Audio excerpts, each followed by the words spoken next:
Good afternoon, everyone. My name is Mario D. Driver, and I'm a candidate for the Georgia House of Representatives. My district encompasses parts of Spalding County, Fayette County, and Henry County. I need your support. Thank you. Today I want to come to you finishing up the segment on Hold On to Your Dreams. When I think about holding on to your dreams, I think about the renewing of your mind. As I said in my last segment, not being conformed to this world, but being transformed.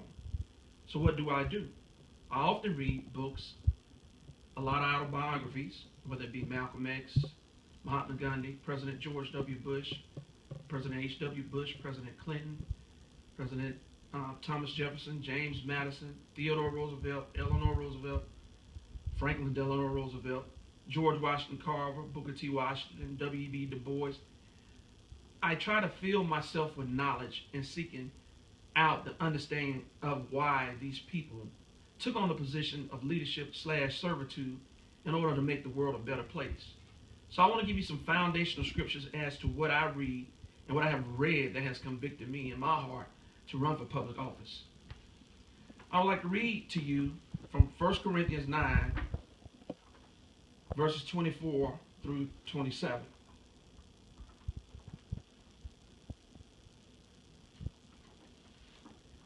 And verse 24 states, "Know ye not that they which run in a race run all, but one receiveth the prize, so run that ye may obtain." Verse 24 states. Verse 25 states, "And every man that striveth for the master is temperate in all things. Now they do it to obtain a corruptible crown, but we an incorruptible." Verse 26 says, "I therefore so run, not as uncertainty, so fight I, not as one that beateth the air." I don't run just to beat at the air. I run with purpose and intent. But verse 27 says, "But I keep under my body and bring it into subjection, lest by any means, when I have preached to others, I myself should become a castaway."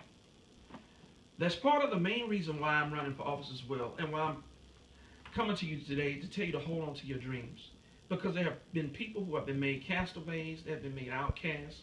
There are people that lack sustenance in regards to food, water, shelter, clothing, education, decent jobs, excellent careers, everything that people need on a daily basis in order to survive.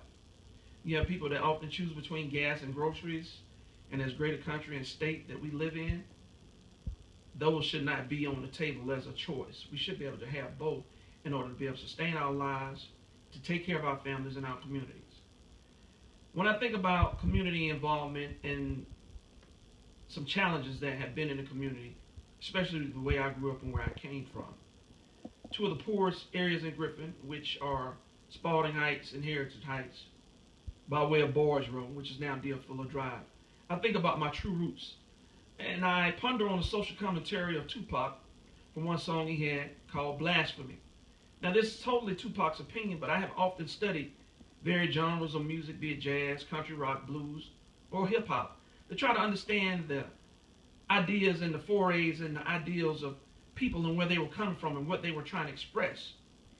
In this one song, "Blasphemy," Tupac stated it like this: "The preacher want me buried. Why?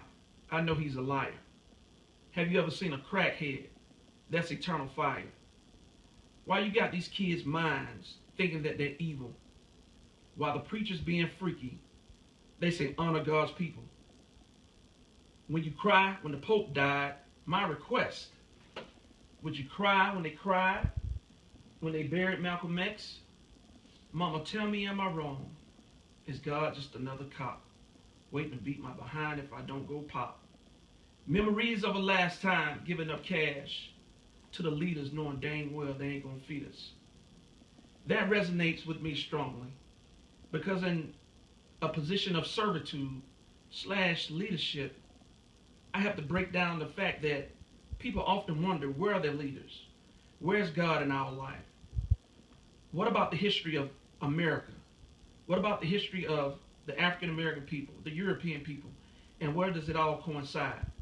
Well, for my family out there, I would say all of us are inextricably linked.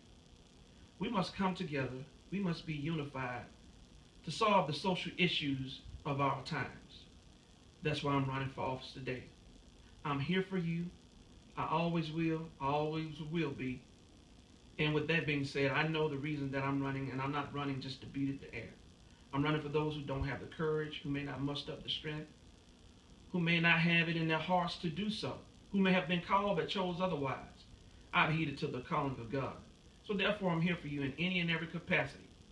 If you need me, please inbox me at mdriverforsenate@gmail.com.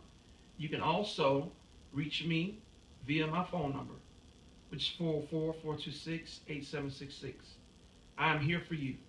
And God put this on my heart, and I know this one thing for sure. People have looked at me and said, why are you running for the U.S. Senate? / now running for the Georgia House of Representatives. And although I am the first African American to do so in my hometown, this is what God put in my heart. You just make sure that you're not the last one. That's your job. Not so much as to harp on you being the first one, but you're not being the last one. And that means not the last African American, but the last person who has the desire, the hope and will to want to change things, to have control over their lives, and to make the community not only better, greater, but brighter. My name is Mario D. Driver.